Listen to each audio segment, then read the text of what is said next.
దివ్య breathing exercise చెయ్యి. First నేలకు సమాంతరంగా శ్వాస వదులుతూ 10 టైమ్స్ చేయాలి. చేయండి. శ్వాస వదలాలి బాగా, నోరు మూసుకొని ఉండాలి, శ్వాస వదులుతూ ఉండాలి.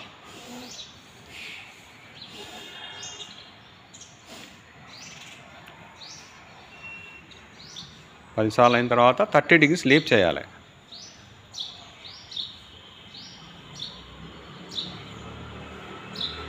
శ్వాస వదులుతూ ఇప్పుడు 30 degrees లీప్ చేయండి.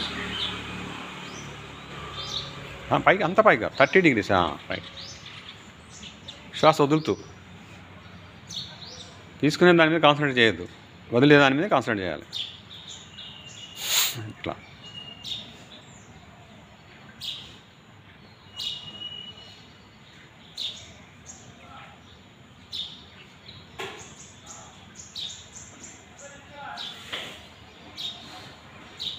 తర్వాత ఇప్పుడు శ్వాస ఇంతకు ముందు వదిలి చేసాం 2 సార్లు. ఇప్పుడు శ్వాస తీసుకుంటూ పైకి పోగా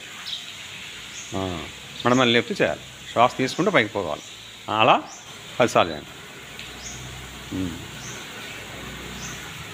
కొంచెం కాలు దగ్గర పెడితేనే బాగుంటుంది, ఇంకా మంచిగా వస్తుంది. Right, very good.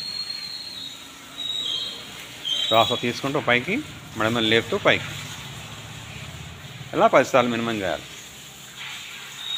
అబ్జర్వ్ చేయండి సార్.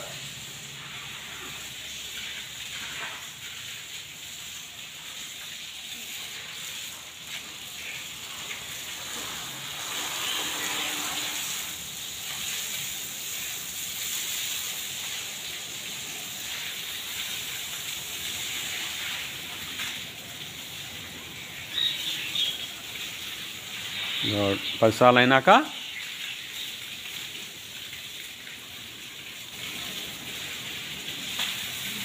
ఇప్పుడు 2 చేతులు ఏం చేయాలి?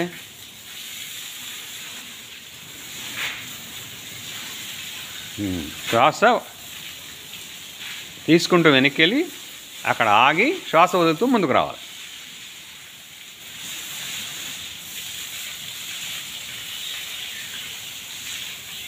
శ్వాస తీసుకుంటూ వెనక్కి పోయినాం, అక్కడ ఆగాము, మళ్ళీ వదులుతూ ముందుకు వస్తాం.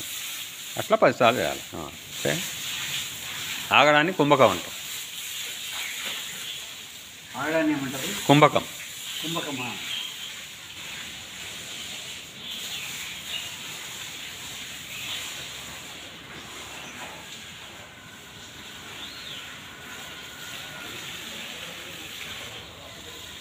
పూరకం, కుంభకం, రేచకం. పూరకం అంటే తీసుకోవడం, కుంభకం అంటే ఆగటం, చెప్పింది నాకు, వదిలిపెట్టడం రేచకం. చెప్పింది ఆమె తెలుసు. ప్రాణాయామం ఖాళీ ఉన్నప్పుడు ప్రాణాయామం చేస్తూ ఉంటుంది. మంచిదే.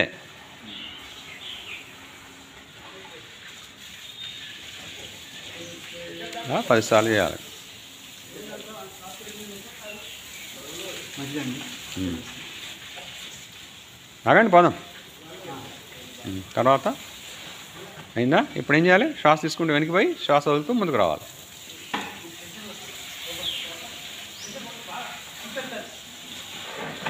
మోకాలు వంచొద్దు, వదిలిపెట్టాలి. శ్వాస తీసుకోవాలి, శ్వాస వదిలిపెట్టాలి.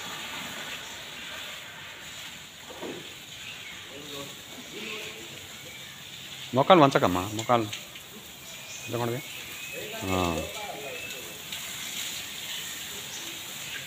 ఇలా 20 సార్లు చేయాలి. ఇవి బ్రీతింగ్ ఎక్సర్సైజెస్ అంటారు. అంటే సూర్య నమస్కారాల ముందు లోదింగ్ ఎక్సర్సైజెస్లో భాగంగా ఇవి చేస్తాం. అప్పుడు ఏంటంటే మన కండరాలు, కీళ్ళు అన్నీ లూజ్ అయిపోతాయి, నరాలు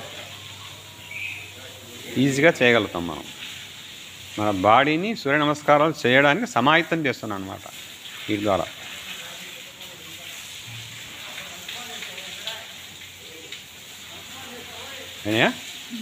okay, very good, very good దివ్య.